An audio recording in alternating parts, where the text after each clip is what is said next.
ناظرین اکرام السلام علیکم، آپ کا ہمارے چینل ٹی ایس انڈیا میں استقبال ہے۔ آپ کو اس کالے قانون کو واپس لینا ہے اور 25 تاریخ کے دن آپ کو ہیومن چین ایسا پکڑ کے ٹھہرنا،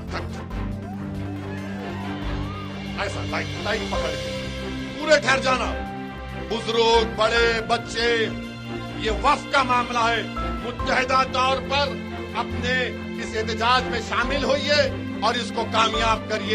یہ قانون یہ کہہ رہا ہے کہ پارلیمنٹ کے سامنے کی مسجد وقف کی نہیں رہے گی، گورنمنٹ کی پراپرٹی ہو جائے گی۔ آپ بتائیے، جس مسجد کا امام ایک ایم پی ہو، بحیثیت امام ان کا تقرر دلی وقف بورڈ نے کیا، یہ قانون یہ کہہ رہا ہے کہ ہم اس مسجد کو مسجد نہیں مانیں گے، گورنمنٹ کی پراپرٹی بنا دیں گے۔ کیسے کوئی خاموش بیٹھ سکتا ہے؟ بتائیے آپ۔ یہ حکومت آستھا کی بات کرتی ہے کہ ہماری آستھا مسجد میں نہیں ہے، کہ ہماری آستھا درگاہوں میں نہیں ہے، کہ ہماری آستھا یتیم خانوں میں نہیں ہے جو وقف کر دیے گئے، کہ ہماری آستھا عاشور خانوں میں نہیں ہے، امام باڑوں میں نہیں ہے، عیدگاہ میں نہیں ہے۔ آخر کیوں اس طرح کا قانون بی جے پی حکومت نے بنایا؟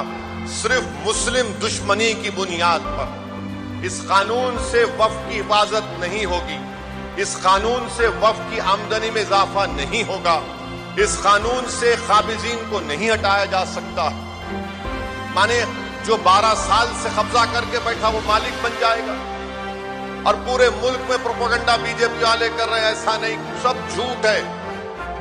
یہ قانون صرف بنایا گیا مستقبل کو سامنے رکھ کر۔ اگر یہ قانون رہے گا تو یاد رکھیے، آر ایس ایس کے پاس ایک لسٹ ہے جو ان کا ماننا یہ ہے کہ تاریخ کے کسی وقت میں مساجد نہیں تھے، کسی اور کی عبادت گاہ تھی۔ تو صرف ان کو کرنا یہ ہے کہ کلیکٹر کے پاس جا کر ایک درخواست دینا ہے کہ یہ مسجد نہیں ہے۔ یہ قانون مودی حکومت نے بنایا ہے تو وقف کو برباد کرنے کے لیے بنایا ہے۔ تو آپ کو اور ہم کو اتحاد کو اپنے مضبوط رکھنا ہے، متحد رہنا ہے۔ آل انڈیا مسلم پرسنل لا بورڈ جو بھی پروگرام دے گا ہم اس پر عمل کریں، اور انشاءاللہ تعالی ہمارا احتجاج جاری رہے گا۔ قانون کو واپس لینا پڑے گا، ہم احتجاج کو ختم نہیں کرنے والے انشاءاللہ تعالی۔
انشاءاللہ مزید اپڈیٹ کے ساتھ آپ سے ملاقات ہوتی رہے گی۔